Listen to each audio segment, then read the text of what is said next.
Welcome to Excel VBA. Today I'm going to demonstrate how to run a VBA macro. So to get started, let's go ahead and open the data source.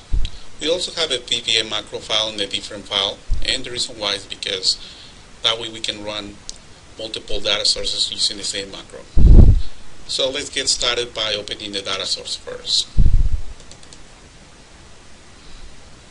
So this is a data source example of a list of stocks, and we have an EPS. EPS is the most accurate way of comparing a stock's performance against each other. So our macro is going to analyze that data for us. So let's go ahead and open the VBA macro now.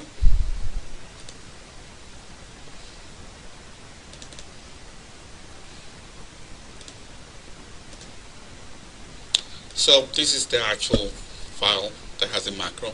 As you can see, there is no data on this worksheet, and the reason why is because we're going to be using the data source to run the macro. So this file only contains the actual code.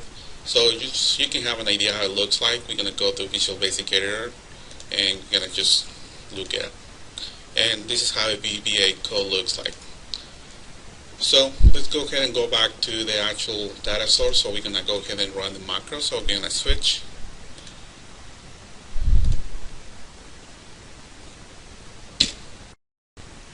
Now that we're at the file that contains the data source, we're going to go ahead and run the macro now. So we go to macro, and we're going to select Analyze Market Data, and we're going to run. So as you can see, the macro generates some data for us.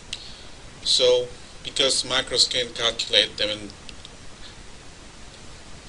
numbers without actually having formulas, but also can actually create formulas on the fly. So in this sample, we created the average formula with a range from G2 to G40, also the max G2 to G40, and also the min, which is give you the lowest value on the dash. So one of the things the macro, in order for us to be able to calculate the actual range from what the average is going to be calculated, is that the macro will determine the length on the file. So in the sense, if we have a file with different lengths, we could have a file with 100 lines or 200. The macro will determine first the length, and it will, based on that, put the formula with the correct range.